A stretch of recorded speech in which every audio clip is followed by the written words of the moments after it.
फोरबोनि लिंनायाव थांखि दङ आरो बिनि लिंनायाव आसा दङ। गासैबोनि सिगां आं आफा इसोरखौ हामबायहोनसै। लोगोसेयै फोरबोनि राव खोनासंनो मोजां मोनग्रा नोंथांमोन बयखौबो फोरबो जिसु ख्रिस्टनि मुङै आंनि चेनेलाव आङो बरायनानै आङो लायो। फै जोङो दसे सम फोरबोनि रावखौ खोनासंनि।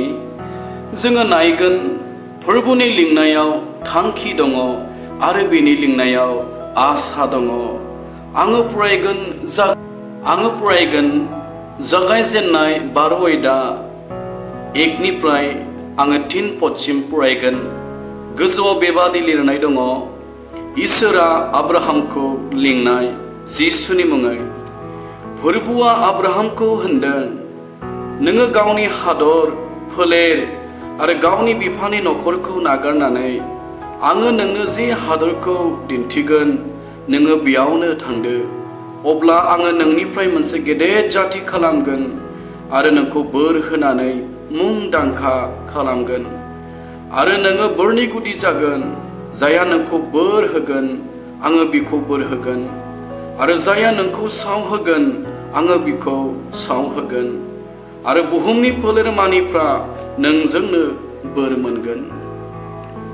बिफा इसोरा आब्राहामखौ बेबादि होननानै बियो लिंदोंमोन, आब्राहाम, नोङो गावनि बिमा बिफा बिदा फंबाय गावनि गासैबो न' बांखौ नागारनानै आं जे जायगाखौ नोंनो दिन्थिगोन बे जायगायाव नोङो ओंखार।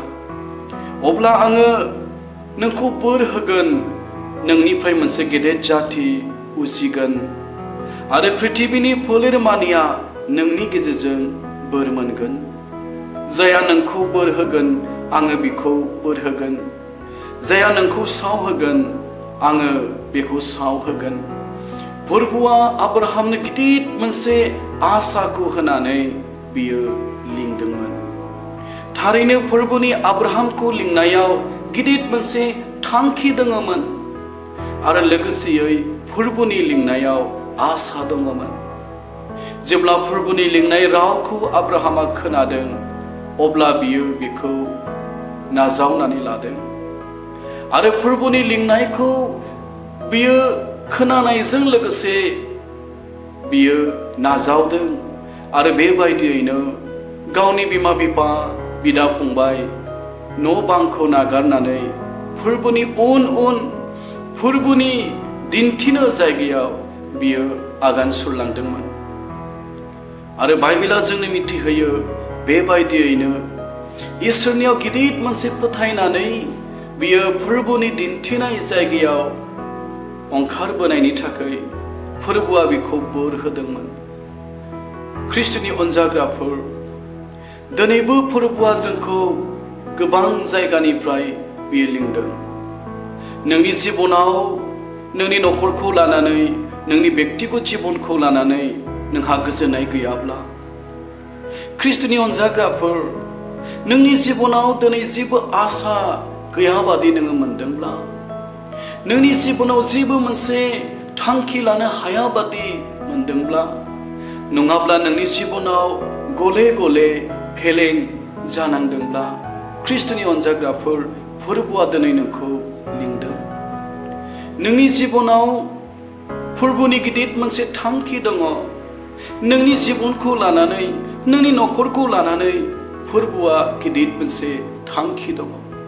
संसारनि मानसिया नोंखौ पापी होननानै साननो हागौ, नङाब्ला संसारनि मानसिफ्रा नोंनि नखरखौ लानानै गोबां रोखोमनि बायदि खोथाखौ बुंनो हागौ। नाथाय ख्रिस्टनि अनजाग्राफोर, फोरबोआ दिनै नोंखौ लिंदों। नोंखौ लानानै नोंनि नखरखौ लानानै फोरबोआ गिदिर थांखि दङ आरो लोगोसेयै फोरबोनि थांखियाव, फोरबोनि लिंनायाव गोजोननाय दङ आरो आसा दङ। ख्रिस्टनि अनजाग्राफोर, नोङो दिनै गाज्रि लोगोफोरखौ नागारनानै, गाज्रि जानाय लोंनायखौ नागारनानै, गाज्रि मावनायफोरखौ नागारनानै नों दिनै फोरबोनि फारसे फैगोन ना? जोबनो गैयै जिबनखौ मोननो, जिबनाव गोजोननाय शान्तिखौ मोननो नों दिनै फोरबोनियाव फैगोन ना?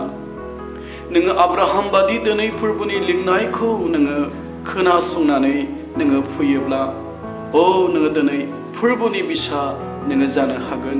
बाइबेला बेखौनो बुंदों।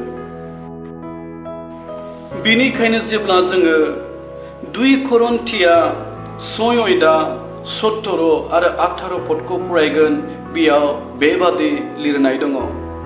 बेनिखायनो फोरबोआ होनो, नोंसोरो बिसोरनि गेजेरनिफ्राय ओंखारलांनानै थख'जा आरो नोंसोरो बादुवा जानाय हाबायाव दाथां। आङो नोंसोरखौ नाजावगोन, आङो नोंसोरनि बिफा जागोन आरो नोंसोरो आंनि बिसाज्ला आरो बिसाजोफोर जागोन। बोलोगोरासिनथार फोरबोआ बेखौ होनो।